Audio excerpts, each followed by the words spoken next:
जय श्री राम। जय माँ भवानी। सत श्री अकाल, आदाब। पूरे भारतवर्ष के देशवासियों को मेरा प्रणाम, प्यार भरा प्रणाम। साथियों, मेरा लाइव आने का ये मकसद है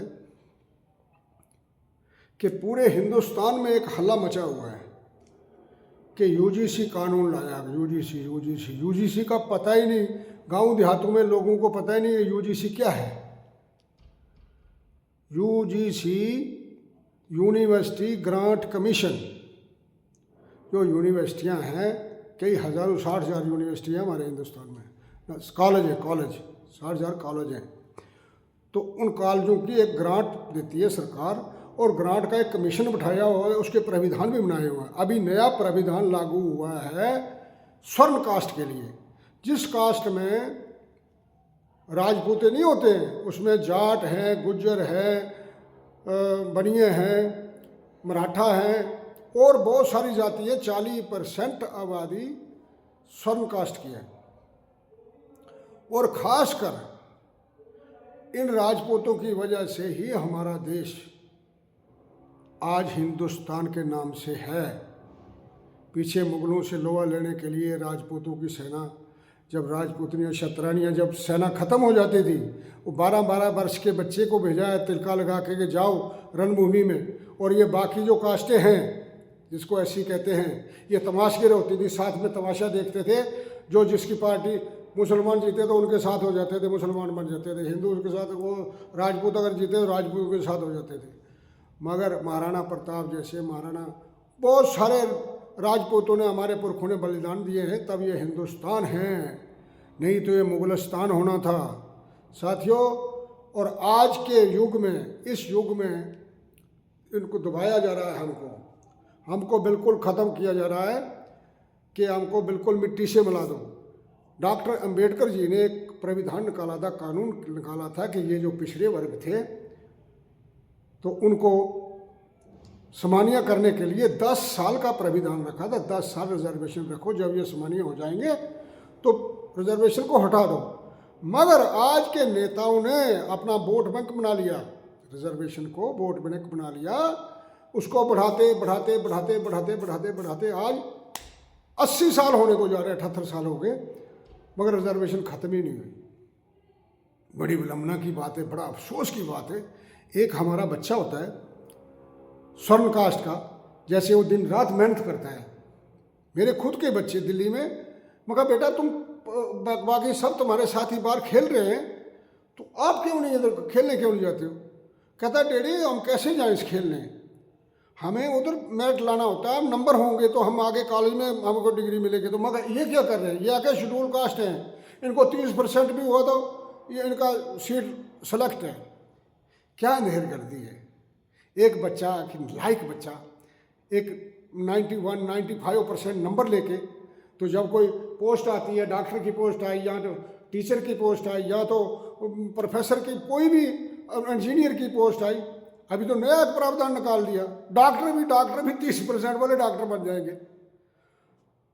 आप हिसाब लगाइए, जो नॉलेज ही 30% रखता है, उसके विद्यार्थी कितने लायक होंगे।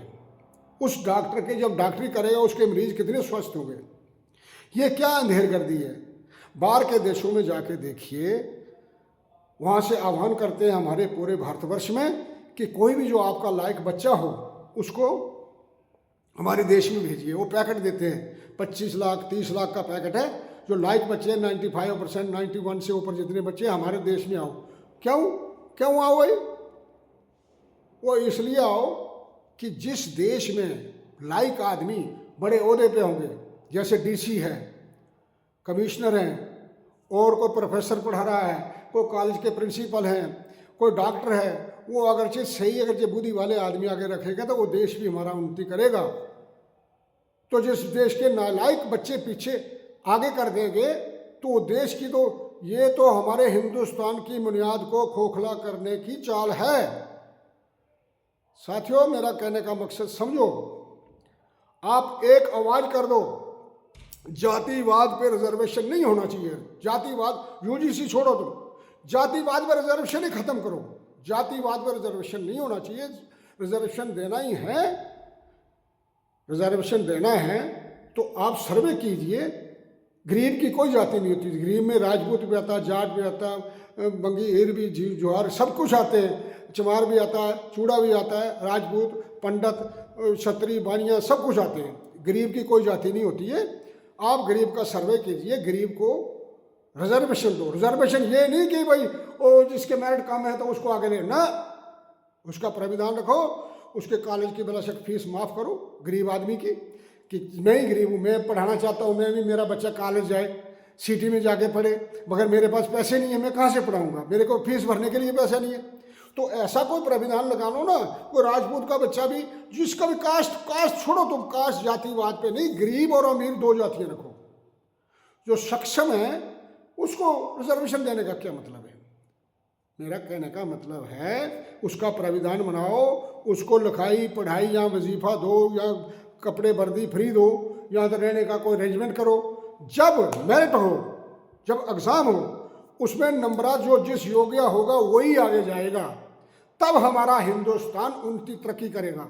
नहीं तो ये हिंदुस्तान की बुनियाद को खोखला करने की चाल है। मेरे भाइयों, मेरे साथियों, मैं मोदी जी से विनम्र प्रार्थना करता, हाथ जोड़ के मेरी विनती है, मेरे को बड़ा अफसोस होता है, मेरे दिल या अंदर से अफसोस होता है कि ये कुटलबुद्धि किसने दी है, इनके सलाहकार कौन हैं जो इनकी जड़ों को तेल लगा रहे हैं। इनका नाम निशान नाबूद हो जाएंगे।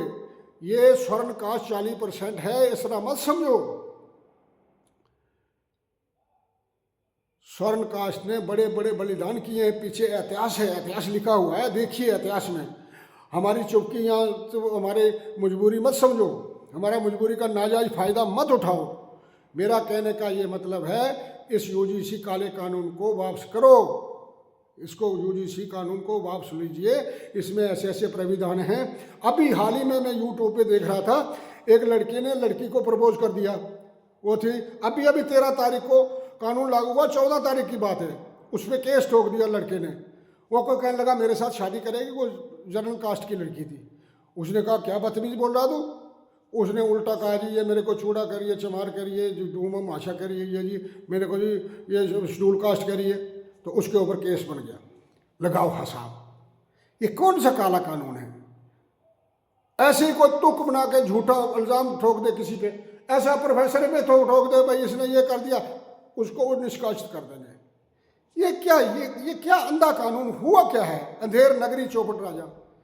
ऐसा नहीं मोदी जी, मोदी साहब, हम आपकी बड़ी इज्जत करते हैं, हम बहुत एहतराम करते हैं, और मेरा आत्मा अंदर से रो रहा है कि ये क्या किया, ऐसे कुटिल कहाँ से लाई आपने? किसने आपका सलाहकार कौन सा है? वो आपको नाबूद निश्ता नाबूद कर रहे हैं। आप ऐसा जरूर मेरा ये नोट रखना, यदि ये काला कानून आपने वापस नहीं किया तो कोई भी एक सांसद भी नहीं बनेगा। वो छोड़ो से ही, वो तो सीट तो बड़ी दूर है, वो बहुत दूर है, गद्दी तो बड़ी दूर है, प्रधानमंत्री तो बड़े दूर है, एक सांसद तक नहीं बनोगे। और सबने चुप्पी साध रखी है अपना वोट बैंक बचाने के लिए।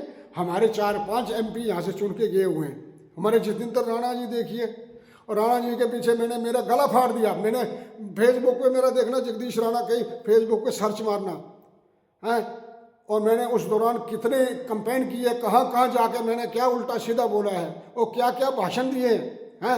मेरा गला पक गया था, 1 महीने तक मैंने पूरा कंपेन करी है। बड़ी अफसोस की बात है, मैं किसकी कंपेन, मेरा किया कराया सारा खूह में डाल दिया। ये क्या है? साथियों, मैं बीजेपी वाले जो भी है, मैं खुद बीजेपी का वर्कर हूँ। मुझे बीजेपी ने, मैं दिल्ली में मादीपुर मंडल का प्रेसिडेंट रह चुका, और अभी जम्मू में आया हूँ। यहाँ मुझे वाइस प्रेसिडेंट जम्मू कश्मीर का रखा गया है, ट्रांसपोर्ट मोर्चे का। मैं वाइस प्रेसिडेंट ट्रांसपोर्ट मोर्चा का।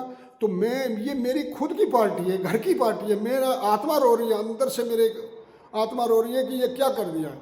ये हमारी पार्टी को ख़त्म करने की ये साजिश किसने चलाई है? कौन चाल चल गया ऐसी? बहुत विलंबना की बात है। साथियों, ज़्यादा नहीं बोलते हुए मेरा यही मकसद कहने का कि जातिवाद पे रिजर्वेशन ख़त्म होनी चाहिए। यूजीसी तो काला कानून तो वापसी करना ये तो होगा ही। कानून मैं लिख के देता हूँ, ये कानून को वापस करना होगा, तभी बीजेपी का अस्तित्व रहेगा, नहीं तो बीजेपी ख़त्म हो जाएगी। मुझे बड़ा अफसोस होगा, मेरे दिल से आत्मा से अफसोस हो जाएगा। मेरी बड़ा प्रार्थना है मोदी जी से, या सुनते हो कोई बीजेपी के वर्कर, कोई भी सब वर्कर सुनते हैं, कि मेरी बड़ा प्रार्थना है इस काले कानून को वापस लो और जातिवाद पे रिजर्वेशन ख़त्म करो। एक बच्चा उस खून के आंसू बहता है जब 95% तो उसका 30% जाके तो उसके आगे सीट ले जाता है, वो घर में रोता है, डैडी मैंने कौन सा जुल्म किया, ये जो मेरे 95% नंबर है और वो 30% वाला तो आगे चले गया। अंधेर कर दी नहीं है, अब सोच नहीं आता है, आपका दिल नहीं, एक आत्मा गवाही नहीं देती अंदर से कि भाई हम क्या कर रहे हैं, ये कैसा है, कैसा प्राविधान है। क्या डॉक्टर अम्बेडकर जी झूठ बोल गए? क्या उनका संविधान, वो पागल थे जो लिखा था कि 10 साल तक रिजर्वेशन दो? 10 साल बढ़ाते अभी तो 80 साल होने को जा रहे हैं, तो आप और उसके प्राविधान और बढ़ा रहे हो। ये बड़ा अफसोस की बात है। और मेरी सब भाइयों से प्रार्थना है कि सब एकजुट हो जाओ और इस काले कानून के विरुद्ध संघर्ष करो, जहाँ तक कि हमें जान भी देनी पड़े जान दे देंगे, ऐसी बात नहीं। मगर ये काला कानून नहीं आना चाहिए। ये कानून आया तो हमारे बच्चों को कॉलेज की जगह वो फांसी है।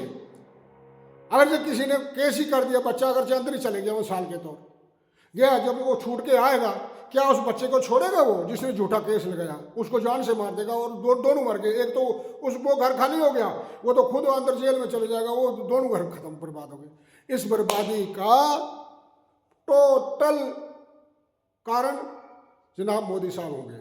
ये जो उसके सलाहकार हैं वो होंगे। मोदी जी ऐसे नहीं डायरेक्टरी करते, उनके सलाहकार हैं। सलाहकारों ने गलत सलाह दी है। ये बड़ी साजिश चाल है मोदी जी, जनाब प्रधानमंत्री साहब, ये आप समझिए। आपको बर्बाद करने के लिए, इस पार्टी का अस्तित्व खत्म करने के लिए ये किसी ने चाल चली हुई है। ये काले कानून को वापस लो और जो 30% या 40% वाला डॉक्टर की अभी आपने घोषणा करी थी वो भी बंद कीजिए। वो कतई हमारा हिंदुस्तान की बुनियाद ही खत्म हो जाएगी। बुनियाद खोखला करने की चाल है। वो बाहर के देश को, यूनाइटेड कंट्री हैं, वो पागल थोड़ी है कि वो इतना वो देती हैं, इतना दे के तो 30-30 लाख रुपया साल का देती है बच्चों को कि हमारे देश में आके नौकरी करो। वो समझदार है ना, विज्ञानी होंगे। अभी तो मैंने सुना था पीछे वो आर्मी में भी रिजर्वेशन लागू कर रहे हैं। जनरल साहब मना कर गया, इधर रिजर्वेशन का कोई मतलब नहीं है, इधर जो लायक होगा वही आगे जाएगा। नहीं तो इधर बस चलता था तो उधर भी जैसे आज ये एंटी मिसाइल बनाई है तो वो भी कोई 30% वाला होगा तो वो कैसी, उसकी मिसाइलें कैसी होंगी? भाई साहब, लायक आदमी आगे होगा तो आप रिजर्वेशन, जातिवाद पर रिजर्वेशन खत्म करो। मेरा कहने का मकसद समझो, जातिवाद पे रिजर्वेशन खत्म होना चाहिए। रिजर्वेशन गरीब को दो, उसका प्राविधान बनाओ, उसको लिखाई पढ़ाई के लिए पैसे दो। जब योग्यता आए तो उसके मेरिट चेक किया जाए। भाई रिजर्वेशन तो तेरे को पहले दे दी, तेरी फीस हमने माफ़ कर दी, तेरे को लिखाया पढ़ाया। अब जब इम्तिहान में तेरी बुद्धि नहीं काम कर रही तो हम आगे क्यों जाएँ? उधर कोई शेड्यूल कास्ट का सर्टिफिकेट या SC ST का कोई OBC का कोई सर्टिफिकेट नहीं चलेगा। वहाँ योग्यता चलेगी। जब योग्यता होगी हमारा देश डेवलप करेगा, हमारी कंट्री बहुत दूर जाएगी।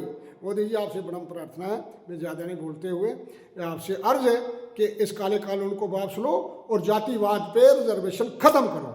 जय हिंद, जय श्री राम, भारत माता की जय।